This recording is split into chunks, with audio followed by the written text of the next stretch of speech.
नमस्कार दोस्तों, मैं डॉक्टर अनिल कुशवाहा। आज दोस्तों ये हमारी बॉटनी की सेकेंड क्लास है। कल की क्लास में हमने जो डिस्कस किया था, तो वो चूंकि बॉटनी आप लोग कह रहे थे कि सर बॉटनी भी शुरू करो। जूलॉजी में तो हमने लोअर जूलॉजी और हायर जूलॉजी यानी जो इनवर्टिब्रेट है और वर्टिब्रेट पूरा खत्म हम लोगों ने कर लिया है।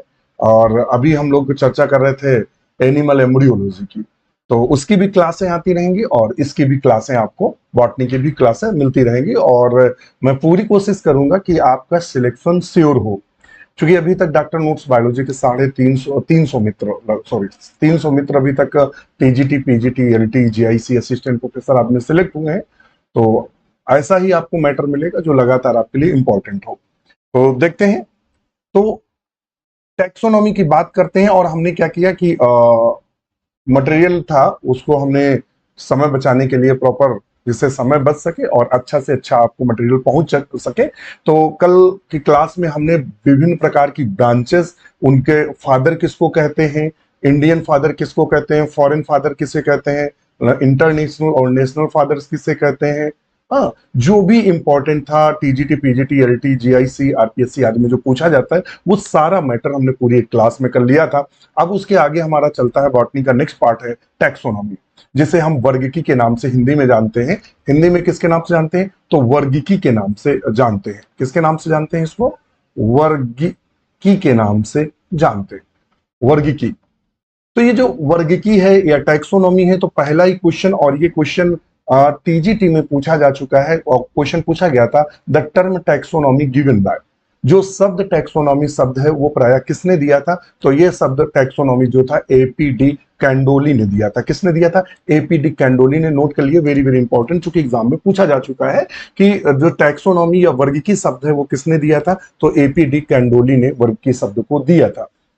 फिर क्वेश्चन पूछता है Carolus Linnaeus is called father of taxonomy. ये पीजीटी और टीजीटी दोनों में क्वेश्चन बन चुका है कि फादर ऑफ टैक्सोनॉमी, और ये कॉमन क्वेश्चन है कि फादर ऑफ टैक्सोनॉमी किसे कहते हैं या वर्गीकी का पिता किसे कहा जाता है। तो वर्गीकी का पिता किसे कहा जाता है? तो कहता है वर्गीकी का जो हम पिता कहते हैं वो प्राय कैरोलस लीनियस को कहते हैं। वर्गीकी का पिता किसे कहते हैं? कैरोलस लीनियस को। स्टार लगा लीजिएगा, बहुत इंपॉर्टेंट है।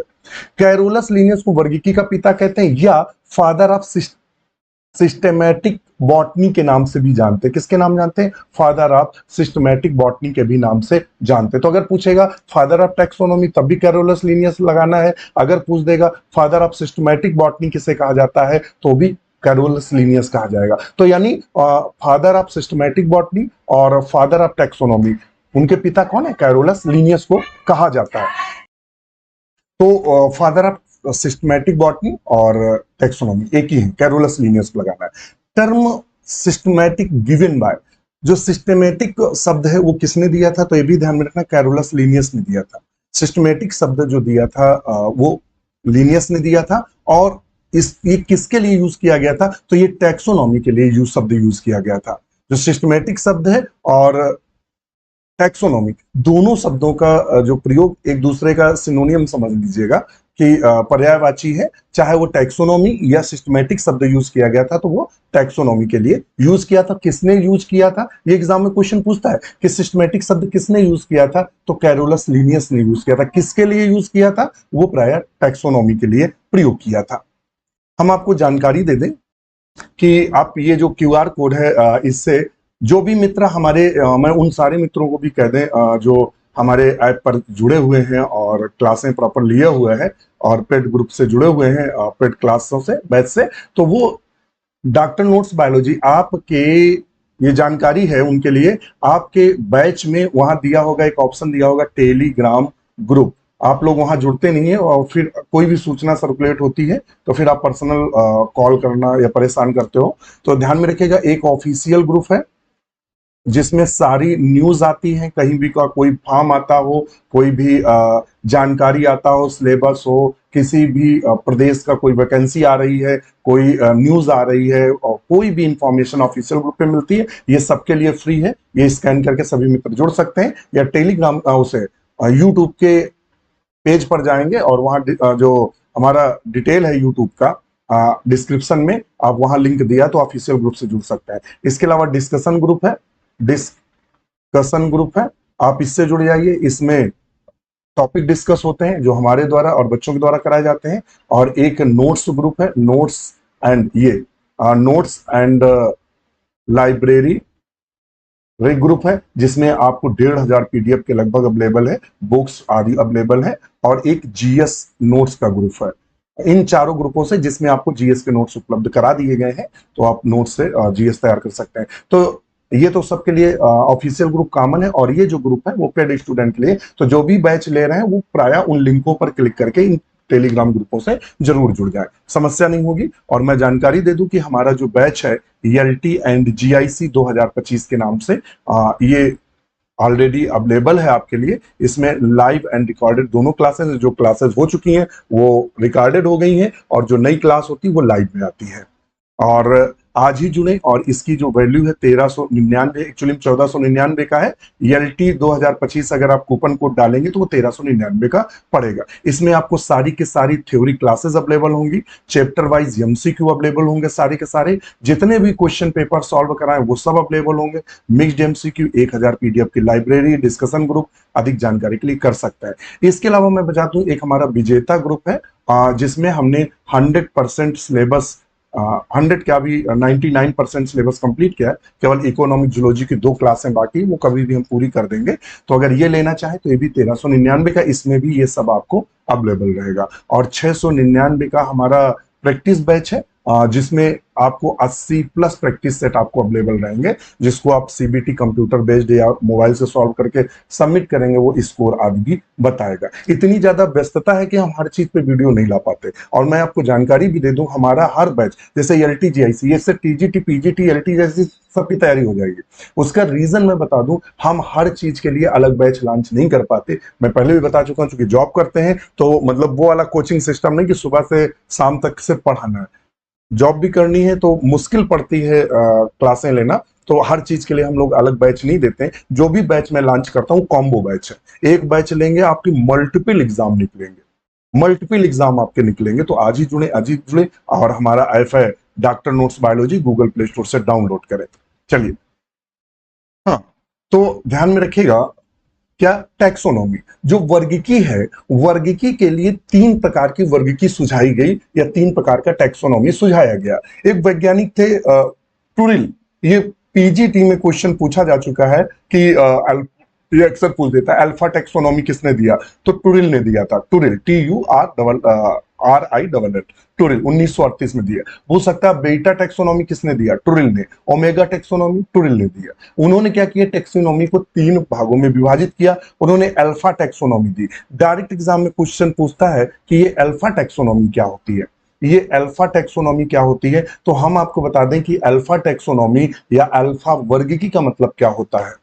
तो कहता है the classification based on morphological character. जब हम वर्गीकरण आकारिकी के आधार पर देते हैं, मान लेते हैं कोई पौधा है और उसमें फूल का रंग कैसा है, फूल की लंबाई कैसा है, पौधे की लंबाई कैसा है, पत्तियों का आकार कैसा है, पौधा हर्ब है, सर्ब है, ट्री क्या है, इसके आधार पर अगर वर्गीकरण बाय लक्षण के आधार पर देखकर जैसा हमें दिख रहा है उसके आधार पर वर्गीकरण करते हैं, तो हम अल्फा टैक्सोनॉमी कहते हैं। डायरेक्ट एग्जाम में क्वेश्चन इंपॉर्टेंट है, स्टार लगा लीजिएगा कि अल्फा टैक्सोनॉमी किस पर बेस है, तो ये मार्फोलॉजिकल कैरेक्टर या बाह्य आकारिकी के आधार पर यह प्राय बेस है या उस पर निर्भर करती है, तो उसे हम अल्फा टैक्सोनॉमी कहते हैं। फिर आपसे अगर पूछ दे बीटा टैक्सोनॉमी किसने दिया, तो टूरिल ने दिया। ये क्या है, तो कहता है not only the grass morphological, यह बाह्य लक्षणों के, कंप्लीट बाह्य लक्षणों के आधार पर, पूरा का पूरा बाह्य लक्षणों के आधार पर निर्भर नहीं है। ये क्या करता है, करेक्टर बट आल्सो जेनेटिकल, इसका वर्गीकरण के आधार पर हम बाह्य लक्षण तो देख ही रहे हैं, उसके साथ उसके जेनेटिकल लक्षण देख रहे हैं, उसका जेनेटिकल देख रहे हैं, क्रोमोसोम की संख्या कितनी है और कितने क्रोमोसोम से कौन सा क्रोमोसोम किस लक्षण के लिए जिम्मेदार, ये भी देख रहे हैं। एनाटॉमिकल, हम ये भी देख रहे हैं वेस्कुलर बंडल की स्थिति क्या है, इसमें जाइलम की स्थिति क्या है, फ्लोएम की स्थिति क्या है, ये भी देख रहे हैं। फिर कहता है साइटोलॉजिकल, उसकी कोशिका विज्ञान के आधार पर। पाइलोनोलॉजिकल, उसके पॉलन ग्रेन्स पराग कणों के अध्ययन के आधार पर जब हम वर्गीकरण, इन सबको आधार मानकर जब हम वर्गीकरण करते हैं, तो उस प्रकार के वर्गीकरण को बीटा टैक्सोनॉमी कहते हैं। इट आल्सो कॉल्ड बायोसिस्टमैटिक्स, इसे हम बायोसिस्टमैटिक्स के भी, बीटा टैक्सोनॉमी को हम बायोसिस्टमैटिक्स के भी नाम से जानते हैं। ये विशेष है, इसको TGT PGT में पूछा भी जा चुका है और इंपॉर्टेंट भी है। तो ये आप ध्यान में रखिएगा। ओमेगा टेक्सोनोमी क्या होता है? Based on all information. जो ओमेगा टेक्सोनोमी होता है, जितनी भी इंफॉर्मेशन है, वो चाहे रिसेंट इंफॉर्मेशन हो, विज्ञान की नई नई शाखाएं, नई नई खोजें हो रही हैं, उन सब के आधार पर जब हम वर्गीकरण करते हैं तो उसे हम ओमेगा टेक्सोनोमी के नाम से जानते हैं। तो टुरिल ने वर्गीकी को 3 प्रकार की वर्गीकी में विभाजित किया: अल्फा टेक्सोनोमी, बीटा टेक्सोनोमी और ओमेगा टेक्सोनोमी। इन 3 भागों में विभाजित किया। अल्फा टेक्सोनोमी जो based on the morphological character, आकारिकी के आधार पर निर्भर करती है। बीटा टेक्सोनोमी जो है वह मतलब साइटोलॉजिकल यानी कोशिका विज्ञान और आनुवांशिक विज्ञान, और उसके अलावा पॉलन विज्ञान, और उसके अलावा एनाटॉमिकल यानी एनाटॉमी के आधार पर जब वर्गीकरण करते हैं तो बीटा। ओमेगा में ऑल इंफॉर्मेशन, दुनिया की जितनी भी जानकारी अगर उस प्लांट से है, कोई कहीं भी कुछ शोध हुआ, उन सबको अगर लेकर हम वर्गीकरण करेंगे तो ओमेगा टेक्सोनोमी के नाम से जानते हैं। फिर क्वेश्चन पूछता है the term new systematic given by, ध्यान में रखिएगा एक शब्द फिर आया, सिस्टमैटिक शब्द दिया था कैरोलस लीनियस ने, लेकिन न्यू सिस्टमैटिक शब्द किसने दिया था? तो जूलियन हैग्जले ने दिया था। किसने दिया था? जूलियन हैग्जले ने। ये भी एलटी और जीआईसी और एवं टीजीटी और पीजीटी किसी भी स्टेट का एग्जाम हो, सबके लिए 100% इंपॉर्टेंट है कि देखिए यहां क्वेश्चन हो सकता है, अगर पूछ देगा सिस्टमैटिक शब्द किसने दिया था तो आप लगाएंगे कैरोलस लीनियस को। अगर वहां एक शब्द यूज कर देगा न्यू टेक्सोनोमी किसने दिया, तब आप लगाएंगे जूलियन हैग्जले ने दिया। तो ये था हमारा बेसिक वर्गीकरण के कॉन्सेप्ट। अब आता है नॉमेनक्लेचर या नामकरण। हिंदी में क्या बोलते हैं इसको? तो नामकरण बोलते हैं। क्या बोलते हैं? नामकरण। डायरेक्ट क्वेश्चन इस टॉपिक से लगभग अब तक 100 बार इस टॉपिक से क्वेश्चन बन चुका है, बाइनोमियल नॉमेनक्लेचर। तो डायरेक्ट एग्जाम पूछ देता है, इसको बोलते हैं हिंदी में द्विनाम पद्धति या बाइनोमियल नॉमेनक्लेचर। द्विनाम पद्धति या बाइनोमियल नॉमेनक्लेचर किसने दिया?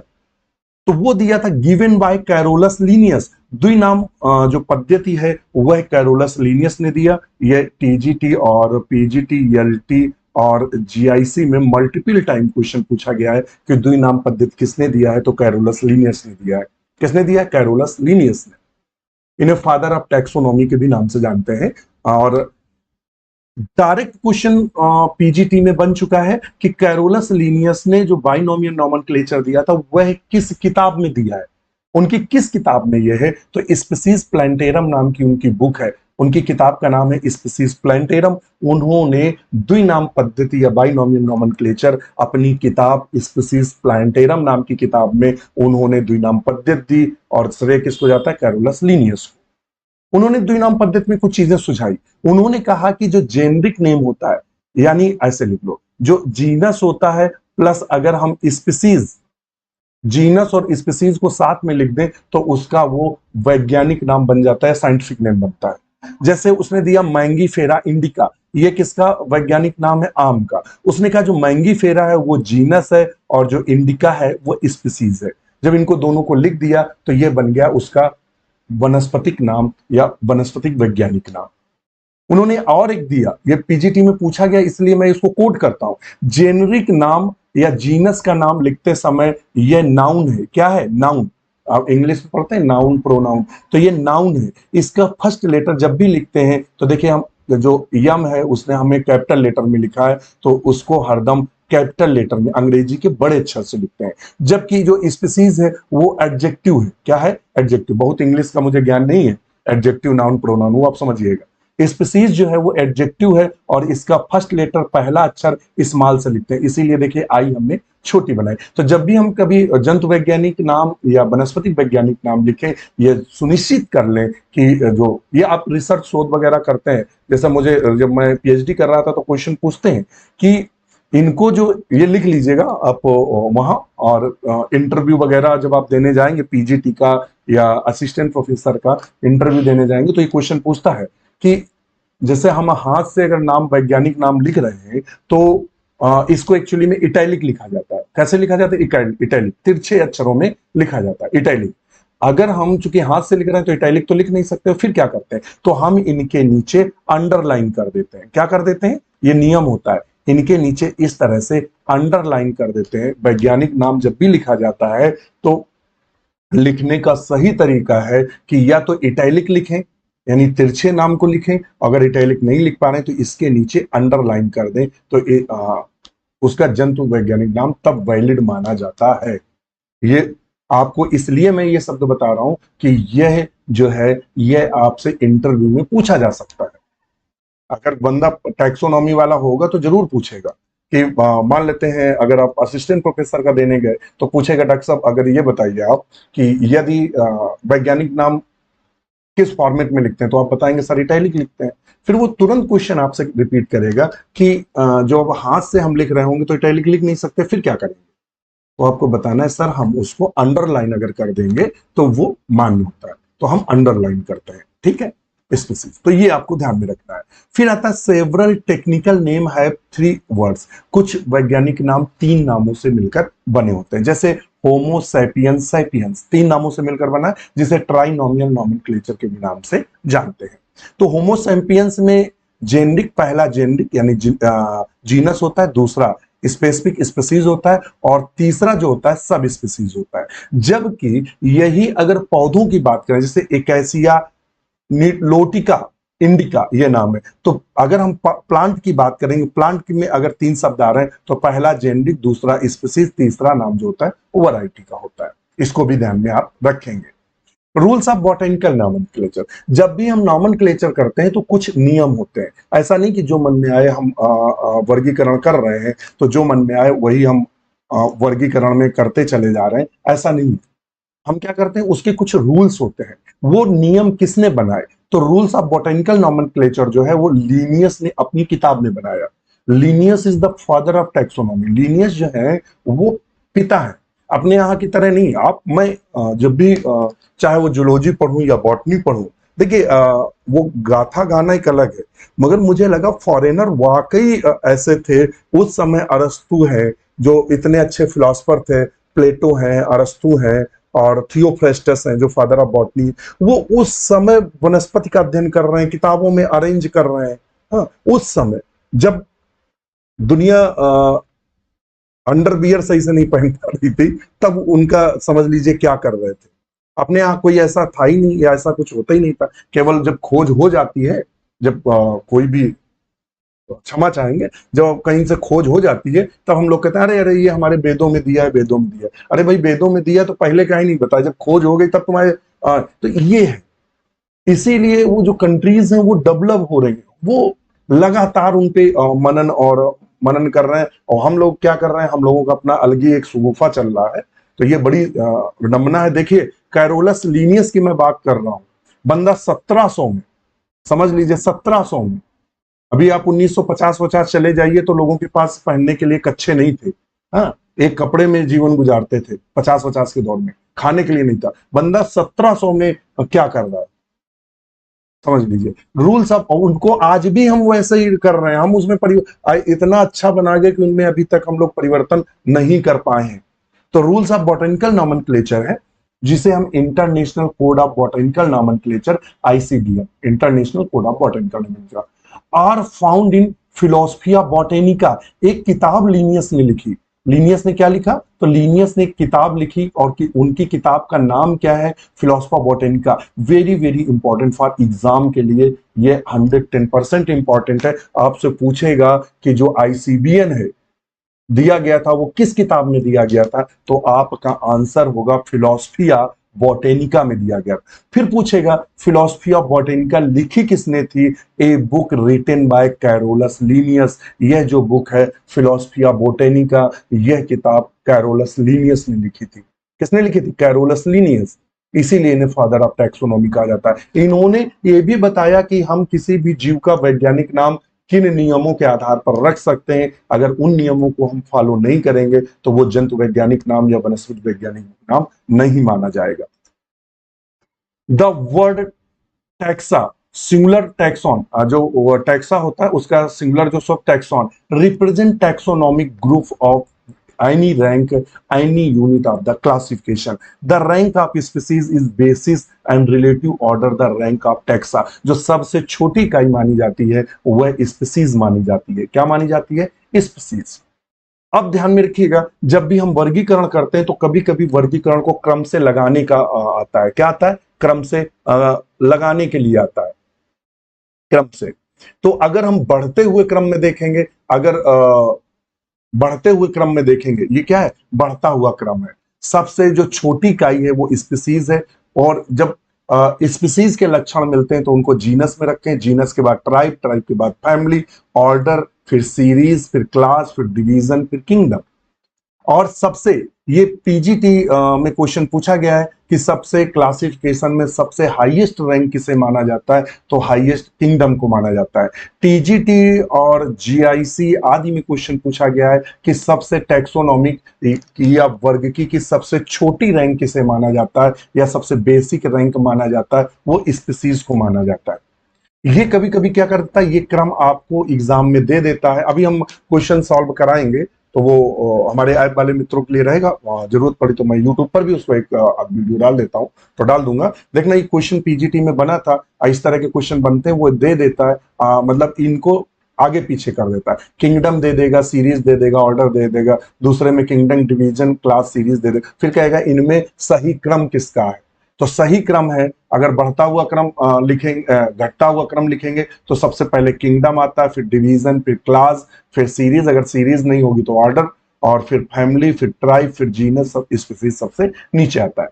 इसे बोलते हैं टैक्सोनॉमी कैटेगरीज या टैक्सोनॉमी हिरार्की के नाम से जानते हैं। किसके नाम से जानते हैं? Taxonomy hierarchy. तो ये क्रम याद रखना। अगर आपसे पूछेगा सबसे हाईएस्ट, और ये शायद मुझे लगता है पीजीटी 2021 में यहां से क्वेश्चन पूछा था, और मैं अब चूंकि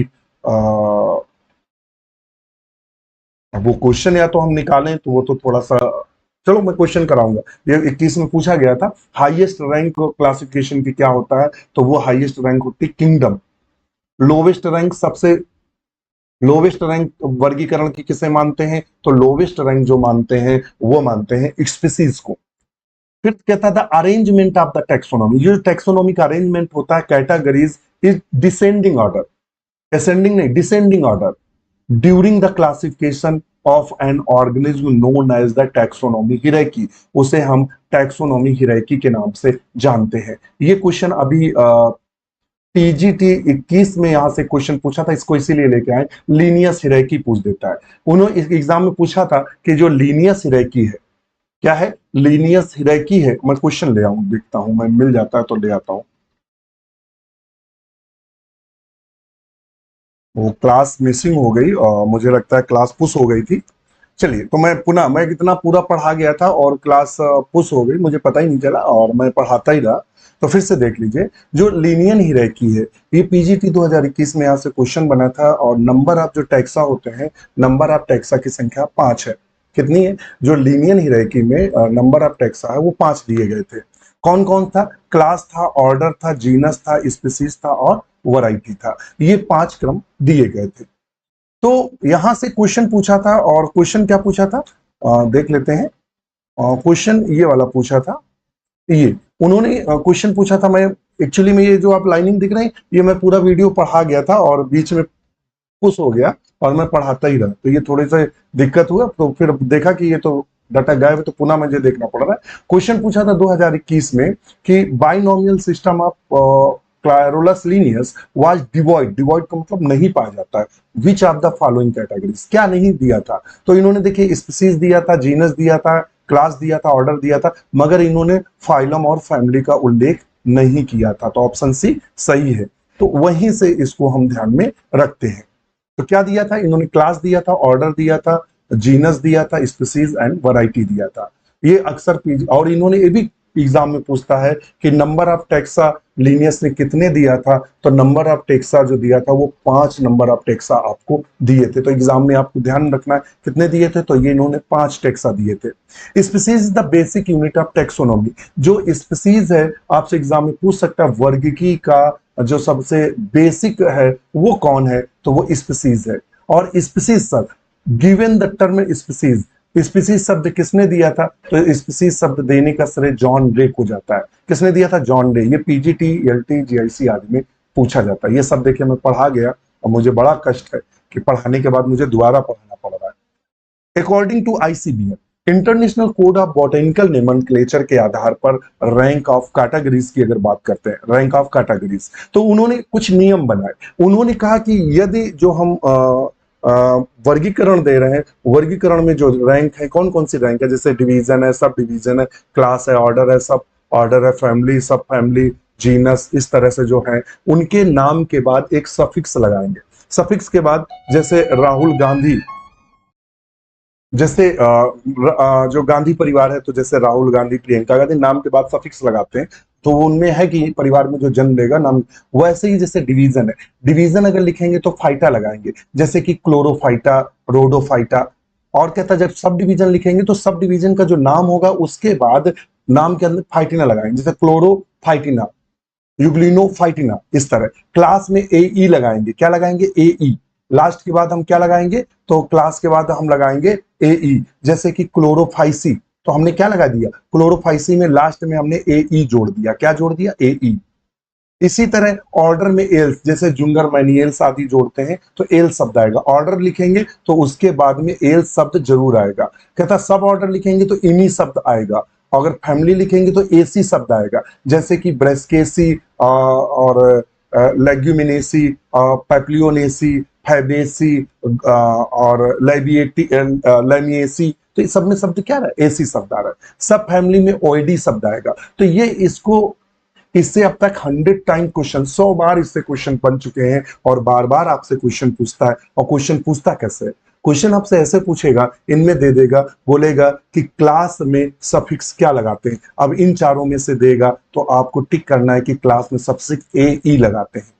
समझ में आ गया। अगर पूछेगा सब ऑर्डर में सफिक्स क्या लगाते हैं, तो इन ही लगाते हैं। तो ये ध्यान में रखिएगा। इससे अब तक लगभग 100 बार टीजीटी और पीजीटी, इसके अलावा ईएलटी और जीआईसी में लगभग 100 बार क्वेश्चन बन चुका है। किसी भी स्टेट का एग्जाम हो, मल्टीपल टाइम क्वेश्चन बन चुका है। ये जो हमने घेरे में किया है, इससे हर एग्जाम में क्वेश्चन पूछता है।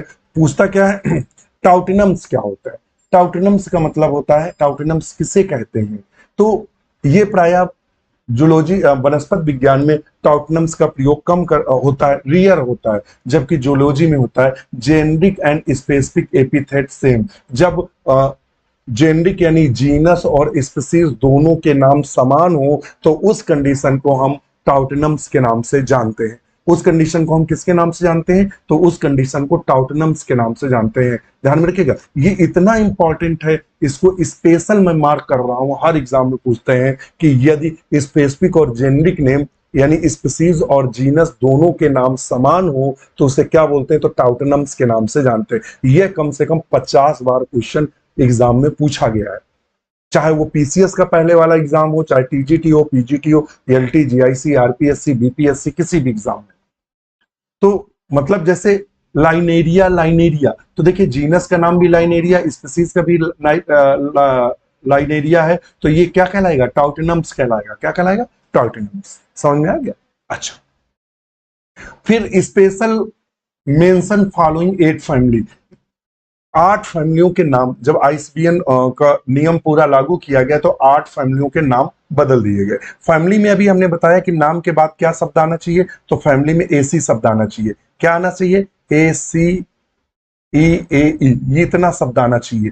मगर 8 फैमिलियां ऐसी थी जो इस नियम को पालन नहीं करती थी, तो 8 फैमिलियों के नाम बदले गए। और इससे मल्टीपल इतना इंपॉर्टेंट है कि लगभग हर एग्जाम में आपसे टैक्सोनॉमी में क्वेश्चन पूछता है कि इस फैमिली का नया नाम क्या हो गया, इस फैमिली का नया नाम क्या, इस फैमिली का नया नाम क्या। ये आपसे बार बार एग्जाम में पूछता है कि इस फैमिली का नया नाम क्या है। भाई देखिए, ओल्ड नेम क्या था, जैसे ग्रैमनी, ग्रैमनी में कहीं एसी शब्द आ रहा है, ACEE नहीं आ रहा है, तो ग्रैमनी का नाम बदल दिया गया। ग्रैमनी का नया नाम कर दिया गया पोएसी। पोएसी में से देखिए एसी शब्द आ रही है, तो इसका नाम, ग्रैमनी का नाम बदलकर पोएसी कर दिया। तो ये जो पुराने नाम है और इनके नए नाम भी याद रखने हैं। एक्चुअली में उसका रीजन भी है, जैसे कभी कभी क्या होता है, अब ग्रैमनी नाम ना दे के अक्सर पोएसी नाम देता है। पूछ देगा पोएसी में प्लेसेंटेशन कौन सा पाया जाता है, गेहूं किस फैमिली का सदस्य, वहां पोएसी लिखा है, वो आपने ग्रैमनी पढ़ा है। तो आपको पुराने नाम भी आने चाहिए और नए नाम भी आने चाहिए। तो ग्रैमनी का पुराना नाम जो था वो ग्रैमनी था, नया नाम एसी जोड़कर पोएसी कर दिया। जैसे पामी, पामी जो फैमिली थी उसमें कहीं एसी आ रहा था, नहीं, तो इसका नाम बदलकर कर दिया गया एरिकेसी। ये पीजीटी में कई बार क्वेश्चन पूछा गया, ध्यान में रखिएगा, पीजीटी और टीजीटी में, कि पामी का नया नाम क्या, एरिकेसी। क्रूसीफेरी का नया नाम क्या कर दिया गया, तो ब्रेस्केसी कर दिया गया। गट्टी फेरी का नया नाम क्या कर दिया गया, क्लूसिएसी कर दिया गया। लेग्यूमिनोसी, मिनोसी, N O S A E, मिनोसी का नया नाम क्या किया गया, फैबेसी। देखिए एसी आ रहा है, सब में एसी शब्द जोड़ दिया गया। लेबिएटी, तुलसी की फैमिली जो है उसका नाम नया कर दिया गया लेमिएसी। कंपोजिटी, सबसे बड़ी फैमिली है कंपोजिटी, उसका नाम बदल कर दिया गया एस्ट्रेसी। और अम्बली फेरी का, जिसमें धनिया आदि आती है, कोरिएंडर, उसका एपीएससी। तो ये नाम आप याद रखिएगा, पुराने नाम क्या थे, नए नाम क्या थे। यहां से एक नए क्वेश्चन पूछ देता है कि अम्बली फेरी का नया नाम क्या रखा गया, तो आपको एग्जाम में टिक करना एपीएससी।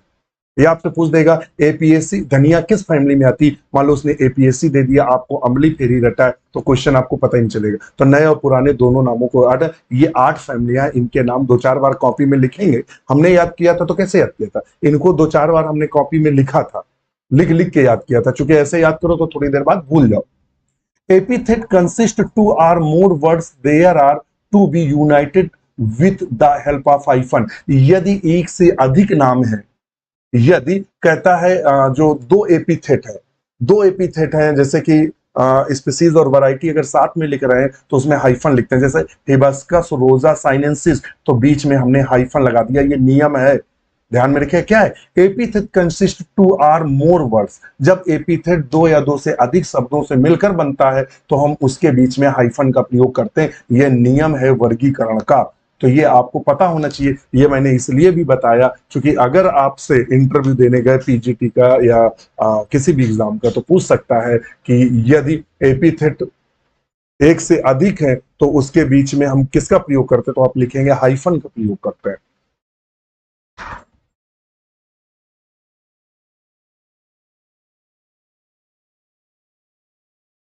तो ये आपको समझ में आ गया होगा। अब आता है, कहता है टाइप ऑफ, ये बहुत एग्जाम में पूछता है, अगर आप एग्जाम दे रहे होंगे तो देखेंगे हर एग्जाम में type of,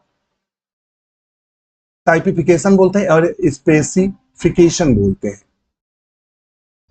type of specification कौन कौन से दिए गए, तो टाइप ऑफ स्पेसिफिकेशन में पहला आता है होलोटाइप। होलोटाइप क्या होता है, द वन स्पेसिमेन, एक specimen that designed bye the author, जो मतलब ऑथर होता है, ऑथर का मतलब समझिएगा, जैसे मान लेते हैं हम हैं और हम वैज्ञानिक हैं और हमने क्या किया कि स्पीसीज कलेक्ट किया या कोई स्पीसीज कलेक्ट किया और उसकी हार्बेरियम सीट बना रहे हैं या जीव को हम लैब में रख रहे हैं। तो जो स्पेसिमेन हम तैयार कर रहे हैं, डिजाइन बाय द ऑथर, जो हम है उसका एक स्पेसिमेन तैयार किया और that will serve as the nomenclature type, और उससे नॉमेनक्लेचर वर्गीकरण कर रहे हैं तो उसे होलोटाइप कहते हैं। जो फर्स्ट टाइम ऑथर यूज करता है मेन वर्गीकरण के लिए उसे होलोटाइप कहते हैं। आइसोटाइप कहता है ए डुप्लीकेट ऑफ होलोटाइप। हमने क्या किया कि 2 सीटें बना ली, एक मेन सीट बनाई जिससे हम काम कर रहे हैं, एक सीट हमने बनाकर अपने चुपचाप कॉपियों में या कहीं फाइल में रख दिया। ये कि मान लो हो सकता है कल को, ये जैसे एग्जाम के लिए आप मान लेते हैं अपनी मार्कशीट है, मार्कशीट की एक फोटोकॉपी भी कराकर चुपचाप रख लिया कि यार हमारी ओरिजिनल मार्कशीट कहीं खो गई तो कम से कम डुप्लीकेट है, उसमें रोल नंबर देख के नई मार्कशीट निकलवा लेंगे। बस आइसोटाइप क्या है, एक duplicate of the holotype. Holotype का एक डुप्लीकेट जो कॉपी तैयार करते हैं उसे हम आइसोटाइप कहते हैं। लैक्टोटाइप कहता है the specimen designed as the nomenclature type if no holotype. हम एक ऐसा बनाते हैं कि होलोटाइप की तरह तो होता है मगर वो होलोटाइप नहीं होता है, available in indicated by the author. वह ऑथर को मजबूरी या मुश्किल के समय में मदद करता है तो उसे हम लैक्टोटाइप कहते हैं। सिनटाइप क्या होता है, any specimen that cited in the original description when no holotype was designated by the author. जब मान लेते हैं हमारा होलोटाइप खो गया, फिर हमें मान ले बैंगन के पौधे का हमने होलोटाइप बनाया था, वो खो गया, हमने क्या किया दूसरा बैंगन लिया वही जाति का, उससे जो दूसरे हमने स्पेसिमेन तैयार किया वो सिनटाइप कहलाता है। न्यू टाइप कहता है a new type of specimen designed when all material for the original type description is missing। जब ओरिजिनल टाइम पूरा सब मिस हो जाता है, मान लो सब कुछ नष्ट हो गया, आग लग गई, जितने स्पेसिमेन वो थे जल के राख हो गए, तब हमें जो याद है उसी पौधे से या वहीं जाकर उसी तरह के दूसरे पौधे से हमने स्पेसिमेन तैयार किया, उसे हम न्यूटाइप कहते हैं। This is 110% important for exam. ये एग्जाम में आप चाहे टीजीटी का एग्जाम मित्र दे रहा हूं, पीजीटी दे रहा हूं ELT दे रहा हूं या GIC, this is 100% important for exam, रट्टा लगा लीजिएगा इसका। फिर कहता है date valid publication is consider to beginning for, कहता है कि कब से ये वैलिड माना जाता है, जो नाम है वो ये जो नॉमेनक्लेचर वगैरह है ये कब से वैलिड माना जाता है। 1 मई 1753 से इनको वैलिड माना जाता है, जो वर्गीकरण का पब्लिकेशन है। क्यों? क्योंकि इसी डेट को स्पीसीज प्लांटेरम, जो लीनियस की किताब स्पीसीज प्लांटेरम थी, यह पब्लिश हुई थी, उस पब्लिश डेट से ही इसको वैलिड माना जाता है पब्लिकेशन को। तो कब से, तो पूछेगा जो टैक्सोनॉमी पब्लिकेशन उसको वैलिड कब से माना जाता है, तो एग्जाम में अक्सर सन देता है, तो ये 1753 से वैलिड माना जाता है। और ध्यान में रखिएगा जो हमने अभी आपको दिया था, क्या शब्द दिया था, तो हमने शब्द दिया था कि जो जॉन रे थे, जॉन जो रे थे, इन्होंने क्या दिया था, टर्म स्पीसीज दिया था। कौन सा शब्द दिया था? स्पीसीज शब्द दिया था। एक्चुअली में स्पीसीज दो प्रकार की होती हैं। कौन कौन सी स्पीसीज होती हैं? एक होती है संपैट्रिक स्पीसीज, ये एग्जाम में बहुत पूछा जाता है स्पीसीज, और दूसरी होती है एलोपैट्रिक स्पीसीज। इन दोनों में अंतर क्या होता है, ये एग्जाम में, हर एग्जाम में देखने को मिलती है। सिंपैट्रिक स्पीसीज क्या होती है? इनहिबिटिंग सम या सेम जियोलॉजिकल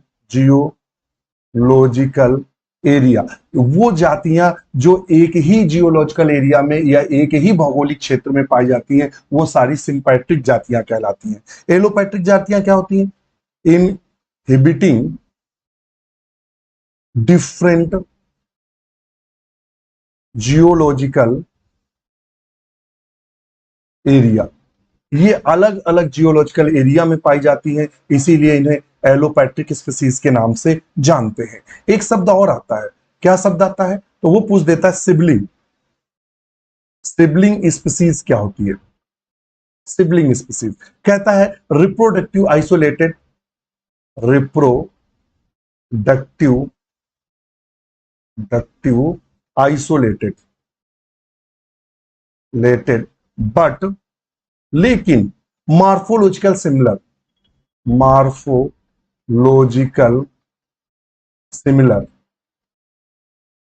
मतलब आपस ऐसे हो कि आपस में जनन तो ना कर पाए, मगर देखने में आप ये नहीं बता सकते हैं इनकी ये एक ही परिवार के नहीं है, एक ही, बिल्कुल देखने में बिल्कुल सेम, लेकिन वो आपस में जनन नहीं करते हैं। ऐसी जातियों को सिबलिंग स्पीसीज के नाम से जानते हैं।